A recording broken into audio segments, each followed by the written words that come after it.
fighting for reparations because we realize that even as hard as we work, we can easily end up broke. And you want proof? From 1965 to 2008, 2008, we lost over 40 years worth of wealth in just 1 year. In 2009, Black Americans lost 40 years of wealth. And guess what? White Americans were able to get all the wealth they lost back, and then they quadrupled it. We have never recovered. So I guess the answer is I need to go find every Black man that's struggling and say, hey, stop feeling sorry for yourself. Get up and get on your grind. You can't lead if you're broke. Come on. Or should I go to that Black man and say, how can I help you? I'm going to fight for reparations to help you and your family, to give you what you should have had upon birth. That experience with my father would change. He will go through many, many hard times like he's going through now. You see, things change. You can easily be the man upon whom you're pissing in a minute. None of us knows what our story is going to look like. Okay? Our stories are still being written. We don't know, and we don't always have the pen that writes that story. We're not always the author of our own stories. Sometimes it's written by other people. Okay? Sometimes it's written by other circumstances. Don't ever piss on another Black man. Yes, you have those Black men who sit around, who are bums, who are sorry. But generally speaking, that is not most Black men.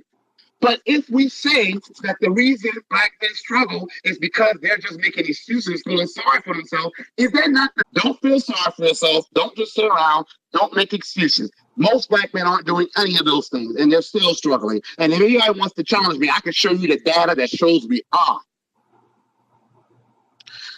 Never piss on a quote-unquote broke Black man, because you could be face down in that puddle drinking that same piss. It can easily be us. Don't ever think your story is over and that can't become your story. And then you want someone to come and kick you when you're down and say you're feeling sorry, you're making excuses. The only time you look down on another Black man is to help that Black man get up. And guess what? I'm a teacher. I have students already that have achieved things that I never had, and I'm glad. And some of them have said it's because of me. So you can actually lead someone to places where you've never been. You don't always have to pull someone up to where you are. You can lift someone up above you. And let me tell y'all something. If y'all get reparations, if for some reason it doesn't benefit me, that is something I will be proud of, because our goal should not just be to pull someone up to where we are. Our goal should be to lift someone up beyond where we are. I don't want y'all to be on my level. I want y'all to get above my level. But I know I taught for 17 years in deep poverty. Same poverty I saw growing up. And it got worse because drugs, unfortunately, got worse. I'm that teacher that usually a white woman will be clutching her pearl, say, oh my God, he's talking to the boy. I'm that teacher because I was tough. I didn't play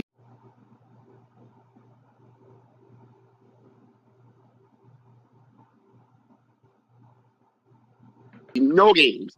Elementary, middle, high school, even when I taught at a community college, I was tough. I didn't take excuses from my students. I didn't call them than me just being tough on them. It took more than just me not allowing them to make excuses. It took more for me to tell them, don't sit there and feel sorry for yourself. It also took love. It also took me taking actions to deal with the challenges through which they were going. That's why teachers, and I didn't do it a lot, but other teachers did, would pay for these families to get food. We would pay for them to get clothes. We would pay for them to have running water. We would pay or help clean up their homes, because it wasn't them that was the problem. It was the conditions over which they were having to survive. We would pay for them to go on field trips. That's why I started writing over those 50,000 grants to help my kids get things they didn't have. telling them to be tough and get on your grind and don't feel sorry for yourself, whether I was teaching at the elementary level or the community college level, that wasn't going to help them. Taking action to help change the conditions they were facing through systemic action would help them. So, y'all, yeah, I don't give a damn. I've been bothered by that because I grew up in an area where people always look down upon us. I'm in a county called Jasper County. It was one of the poorest counties in South Carolina, but because a lot of older white people are retiring here, it's the GDP has gone up, but that is deceptive because you took out those old white retirees who usually stay in their little resort retirement communities. The black people here have actually gotten worse. I'm right next to Beaufort County. You've probably heard of Hilton Head Island, Beaufort, South Carolina. It's one of the richest counties in South Carolina. And they used to always look down upon us and say, y'all just need to toughen up down here. Y'all just need to stop making excuses. So it's something that all black people have grown up hearing. But I want to talk about why is it that us as black men, some of us, we delight. We only want to succeed sometimes just to look down on black men that have not, quote unquote, succeeded. Where does that come from? I think it comes from us collectively being violently deprived of power that they know we have. But that's why they have to do so much to try to keep us from being in positions of power. So we need someone to look down upon. That's what I think. But y'all, I've done. Lisa and Jackson, thank you for waiting, because you know I'm long-winded. Lisa, you there? You got to come off the mic. Okay, Bear Arms, you there? Yes, sir. Good morning, sir. Hey, good morning, James. How are you? I'm doing great, Marcel. So my brother Marcel, this topic, man, I've wanted to weigh in on this.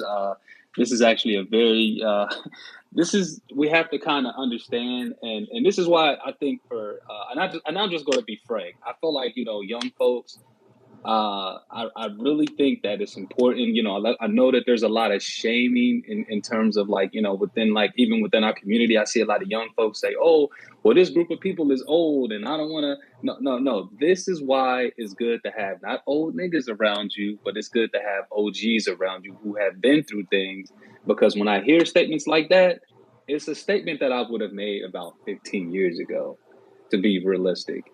When about 15 years ago, I made it to like $50,000 a year, and I was looking at my other age group, and then the first thing I wanted to do was be like, "Oh, I'm doing so good! Like, oh my God, broke black men need to get their shit together." This is after years of me, working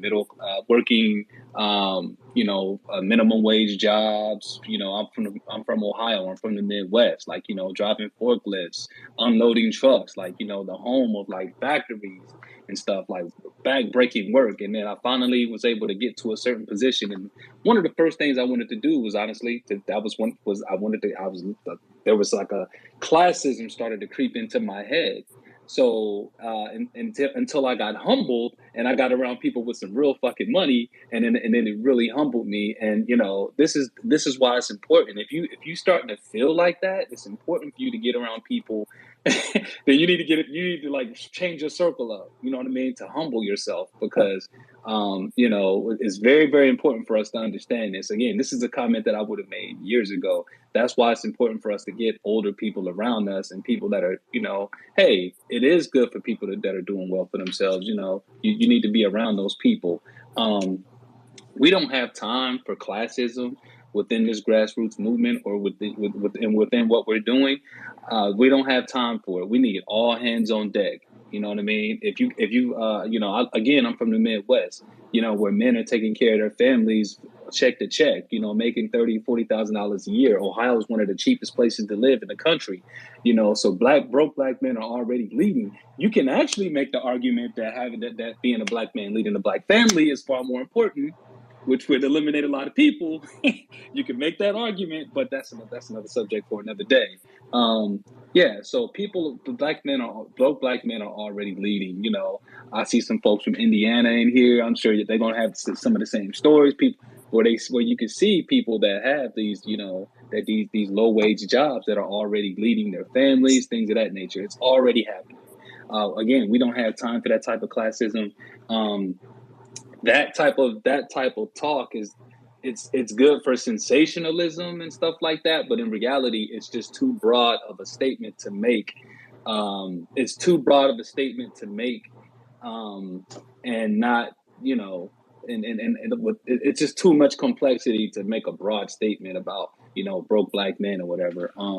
And Again, that's just something. I had a few things here. Um, yeah, like so. Just it's just important to have like grace with our people, and when people make statements like that, we got to understand. Like, you know, I think it's just for anybody that has advice and things of that nature. Because I used to be younger, and I swear I used to felt like I knew everything. I felt like I knew everything, and this is coming from, just to set the preference. This is coming from somebody who is a middle class man, you know, quote unquote. You know, Marcel. You know, there's people that, you know, I know in your campaign that see how I live and things of that nature. This is coming from somebody like that. And listen, the thing in reality, when if there's a protest, if there's anything going on, and you see, you know, we got to just be realistic. Broke black people are leading the charge with this whole thing. You know what I'm saying? Listen, if you're like, if you see a protest or something like that, it's going to be a bunch of, you know, people that are in poverty out there leading the charge for them. You don't see wealthy people out there. You know what I'm saying? You are not going to see any wealthy people out there leading the charge. We just got to be real. You know what I mean? Like, you know, like if you're in a comfortable position, why risk it? Why? You know, we have to understand that middle class people, upper class black people are like they are comfortable. Why risk it? You know what I'm saying? We have to just understand. That's why I say this is a too broad and complex of talking points to just put out there like that. You know, as a matter of fact, I was if you went to like I was at the Freddie Gray protest years ago, you know, up in Baltimore. You know what I mean? And, like, you know, it was the young black kids that lived, you know, that lived in poverty that were out there turning up. Anytime there's an uprising, it's our young black folks that are, you know, in our black folks in poverty. They have, although they have the least to lose, they have the most to gain. So, you know, we can't look down on people. There's a role for everybody. And honestly, like, you know, you have to admire people that are, you know, that are in poverty. A lot of times, you know, I'm telling you, if we people go so hard, and not to use you as an example, Marcel, you're a perfect example of somebody, you know, coming from poverty or whatever, and, you know, being a leader. And I know you're a teacher, you know, you were a teacher, you know what I mean? Like, but that's just another great example of somebody being able to lead. A lot of our people are living check to check. Let's just be honest. A lot of our people are living check to check. So they are all, quote, we're like, the majority of people of us are, quote unquote, broke. So that's one of the reasons why, you know, we are fighting for our reparations. So that's all I had to say. I'll just go ahead and land the mic there. But this is thanks for having fire behind that, Marcel, because you understand how dangerous that is. We do not want to discourage, you know, people that are, quote unquote, broke, because they are out here leading the charge. So I'll land the mic there.